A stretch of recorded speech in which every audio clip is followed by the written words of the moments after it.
आचार्य श्री की कृति दोहा स्तुति में आज श्री शांतिनाथ भगवान की स्तुति प्रारंभ करते हैं। सकल ज्ञान से सकल को, सकल ज्ञान से सकल को जान रहे जगदीश, जान रहे जगदीश, विकल रहे जड़ देह से, विकल रहे जड़ देह से, विमल नमोनत शीश। विमल नमोनत शीश। आचार्य श्री शांतिनाथ भगवान की स्तुति करते हुए कह रहे हैं कि भगवान के पास में सकल ज्ञान है। ज्ञान अपन लोगों के पास में विकल यानी आंशिक ज्ञान होता है। भगवान के ज्ञान का आवरण पूरी तरह से हट गया है, तो वो सकल ज्ञान से सबको जानने में समर्थ है। और जो ज्ञान होता है जिसके माध्यम से सब कुछ जानते हैं, जहाँ ज्ञान के भेदों के बारे में वर्णन आता है, तो सकल प्रत्यक्ष और विकल प्रत्यक्ष, इस प्रकार से प्रत्यक्ष ज्ञान के दो भेद किए जाते हैं। और अपन लोगों के लिए प्रत्यक्ष ज्ञान नहीं, अपन लोगों के पास में परोक्ष ज्ञान है। परोक्ष ज्ञान में भी अपन अपनी इंद्रियों के माध्यम से देखते हुए कई बार कहते हैं कि मैं तो अपनी आंखों से प्रत्यक्ष देख रहा हूँ, मैं अपने कानों से प्रत्यक्ष सुन रहा हूँ, इसलिए उसको भी साम व्यावहारिक प्रत्यक्ष के रूप में कह दिया जाता है। वास्तव में जहाँ पर इंद्रियों आदि का आलंबन लिया जाता है वो सब ज्ञान परोक्ष होते हैं। तो भगवान सकल ज्ञान से सबको जानते हैं। तो सकल और निकल परमात्मा दो प्रकार के परमात्मा कहलाते हैं। अरहंत परमात्मा देह से युक्त होते हैं और निकल परमात्मा देह से रहित होते हैं। भगवान ज्ञान के माध्यम से सब कुछ जानते हैं और साथ ही साथ में अपने परमोदारिक देह में रहते हुए भी उस देह से वो कोई संबंध नहीं रखते। तभी जाकर के उन्होंने केवल ज्ञान को प्राप्त किया है। इसलिए कह रहे हैं कि विकल रहे जड़ देह से, और वो निर्मल हैं, चार घातीय कर्मों से रहित हैं। इसलिए उनके लिए यहाँ पर नमस्कार करते हुए अपने शीश को झुका रहे हैं। जहाँ ज्ञान की बात आती है तो ज्ञान गे से बड़ा होता है। इसीलिए आचार्य जी ने एक हाइकू में लिखा है कि ज्ञान गे से बड़ा आकाश आया छोटी आंखों में। 17 अक्षर की ये कविता होती है। उसमें ज्ञान जो होता है वो गे यानी जो जानने योग्य पदार्थ हैं उनसे बड़ा होता है। इसीलिए इतना बड़ा आकाश भी छोटी सी आंखों में समा जाता है। और जिन्होंने ज्ञान के माध्यम से लोकालोक को जाना है उसके बारे में भी आचार्य जी ने हाइकू में लिखा है कि जिनके ज्ञान में लोकालोक तैरते उन्हें नमन। जहां जिस देह के प्रति जब अपन राग से घिरे होते हैं तो वो जहां मोह की परिणति में उसको ही कि मैं देह हूं ऐसा मानने वाला मोही प्राणी कहता है, और उसी के माध्यम से उस देह से जितना भी संबंध बाहर का होता है वो सब उसको मेरा कहता है। बस यही मैं और मेरा यही संसार के कारण है। जहां मैं बात आती है वहां पर वो अहंकार कहलाता है, और जो मेरा होता है वो ममकार कहलाता है। 6 डाला में भी दूसरी ढाल में आप लोग पढ़ते हैं जहां कहते हैं कि मैं सुखी दुखी मैं रंग राव, मेरे धन ग्रह गोधन प्रभाव, मेरे सुततीय में सबल दीन, बैरूप सुभग मूरख प्रवीण। तो जहां तन के लिए कि ये मैं हूं तन के संबंधी, जबकि तन किराए की कोठी है, किराए की गाड़ी है।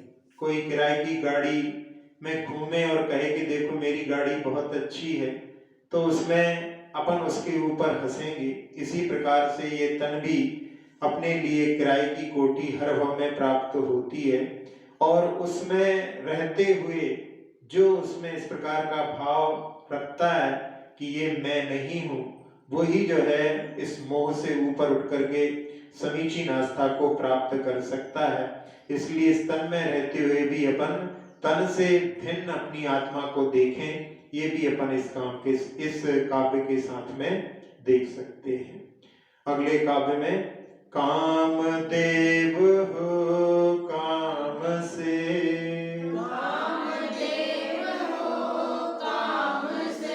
रखते कुछ ना काम,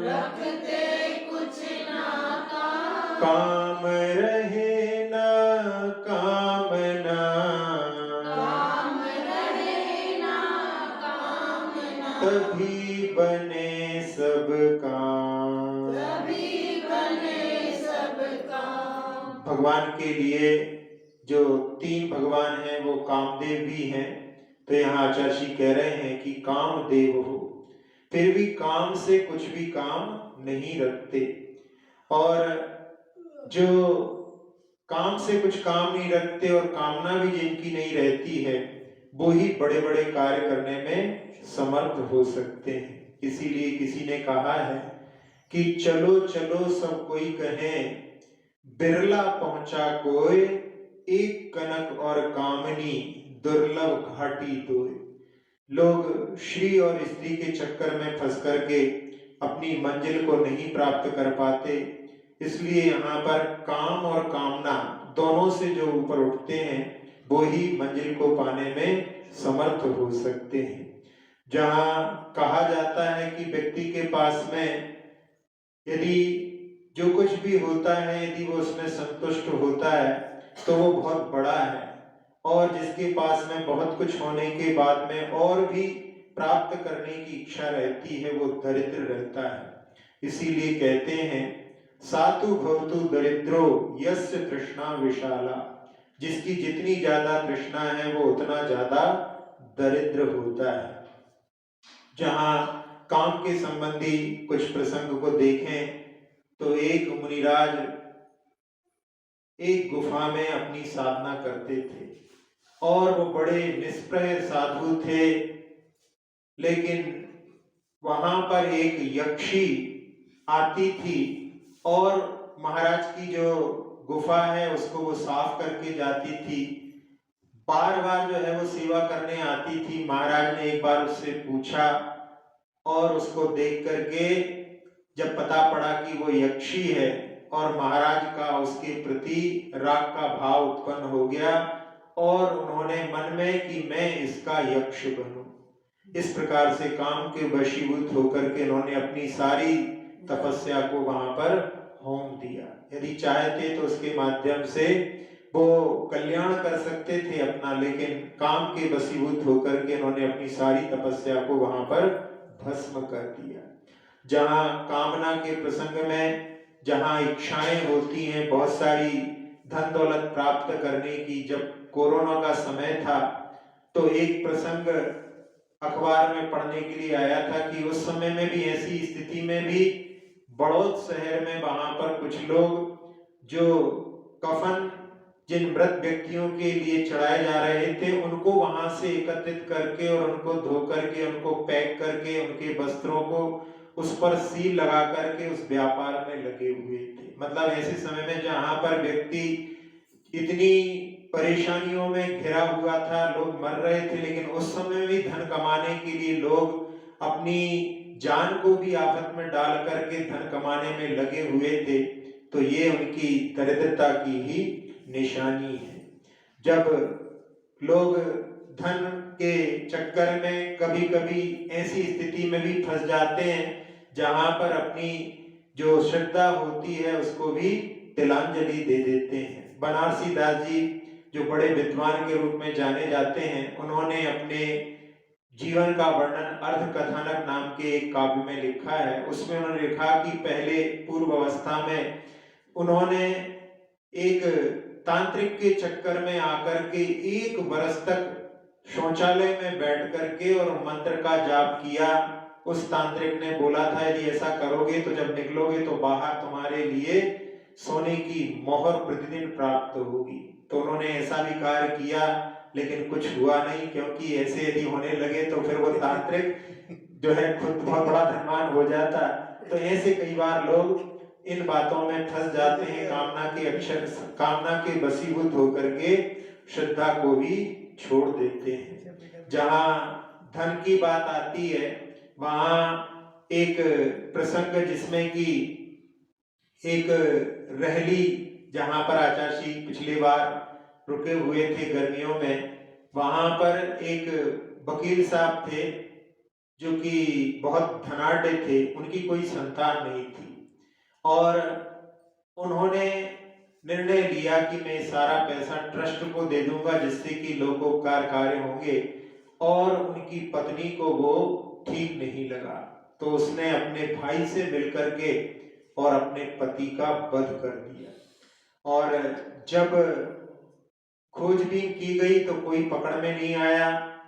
फिर एक ब्रह्मचारिणी दीदी, रेखा दीदी हैं जो, वो उनको उस कार्य में, जो कि उस समय में इंस्पेक्टर वगैरह जो भी हो, वो वहां पर उनकी खोजबीन के लिए उनके मायके, वो जौलपुर की थी, वहां गए और जाकर के उनके मायके में देखा, वो बहुत खुश थी।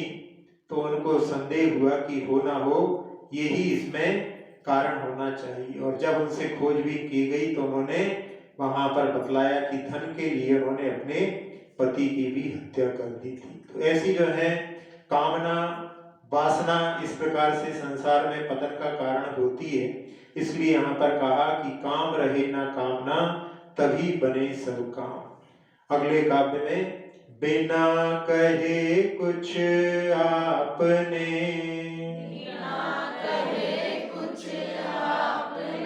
प्रथम किया कर्तव्य,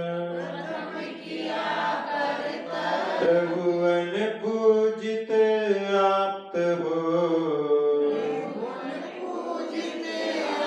प्राप्त किया प्राप्त। भगवान जब तक नहीं बनते मुनि अवस्था में वो छद्मस्त अवस्था में मौन रहते हैं, क्योंकि जब तक पूर्ण ज्ञान नहीं होता तब तक सत्य का उद्घाटन संभव नहीं। तो यहाँ कह रहे हैं कि बिना कहे कुछ आपने प्रथम किया कर्तव्य, और ध्यान के माध्यम से उन्होंने अर्हत अवस्था को प्राप्त किया, और उसके बाद में जो प्राप्त करने योग्य सिद्धत्व है उसको भी उन्होंने प्राप्त किया। तो इसके माध्यम से जो महापुरुषों का पथ होता है वो बड़ बोले नहीं होते, बड़ी बड़ी बातें नहीं करते। जहाँ आचार्य श्री के जीवन के लिए अपन देखें, जब कभी उनसे लोग निवेदन करते हैं कि आप हमारे यहाँ पधारो, तो आचार्य श्री अनुभय वचन में बोलते हैं देखो। देखो का अर्थ वहां पर ना हाँ है और ना है। और कभी कभी कोई ऐसी स्थिति रहती है जहां पर कोई उनके शिष्य ही कुछ पूछ रहे हो। एक बार एक आर्यका माता जी थी जिनके लिए जहां परेशानी थी दांतों की, उन्होंने उस समय में पूछा आचार्य श्री से, कोई ब्रह्मचारिणी दीदी को भेज करके, तो उन्होंने कहा कि देख लो। तो वहां कह रहे हैं कि देख लो का तुमको समझ में नहीं आया क्या, डॉक्टर को दिखाएं, ऑपरेशन करवाएं? का कह तो दिया देख लो। तो जहां कुछ ऐसे जिसमें कि व्रतों में कुछ दोष लग सकता है, उस समय में आचार्य श्री वहां पर कुशलता के साथ में कि आप अपने हिसाब से उसको देख लो, हमारी तरफ से हम कहें तो फिर हमारे लिए दोष लगेगा। तो इस प्रकार से उनके जो वचन होते हैं वो अनुभव वचन होते हैं। और जहां कहीं पर कुछ ऐसी स्थिति होती है वहां जहां पर बोलने से विवाद हो सकता है, तो वहां पर जो विद्वान होते हैं वो मौन को धारण कर लेते हैं।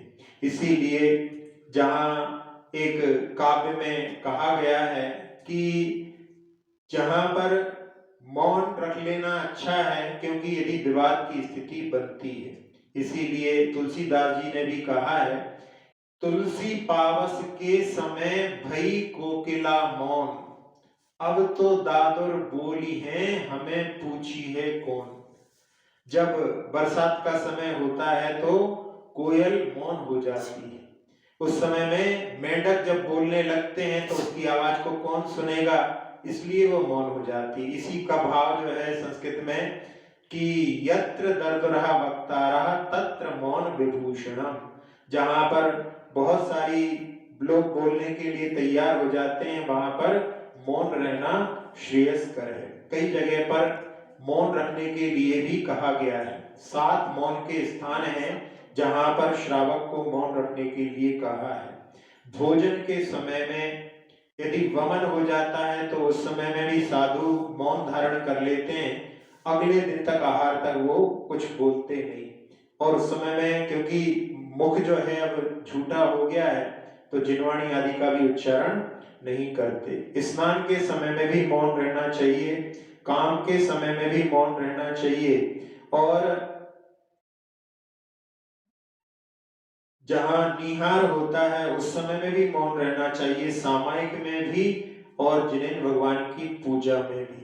तो कई बार लोग कहते हैं कि जिनेन्द्र भगवान की पूजा में मौन कैसे रह सकते हैं, तो यहाँ मतलब मौन का ये है कि भगवान से तो वार्ता हो लेकिन आसपास के लोगों से वार्ता ना हो। तो अमित गति आचार्य महाराज ने अपने अमित गति शावकाचार्य में लिखा है कि जब श्रावक भी मौन को धारण करता है तो उस समय में गृहस्थ भी जो है मुनि जैसे संयम को प्राप्त हो जाता है। मौन का इतना प्रभाव होता है क्योंकि मौन के माध्यम से बहुत सारे पापों से बच सकते हैं। जब पर से वार्ता बंद हो जाती है तब अपने आत्मा से और अपनी आत्मा के बारे में विचार करने का अवसर भी प्राप्त होता है। इसलिए प्रत्येक श्रावक को थोड़ा सा समय निकाल करके मौन अवश्य धारण करना चाहिए।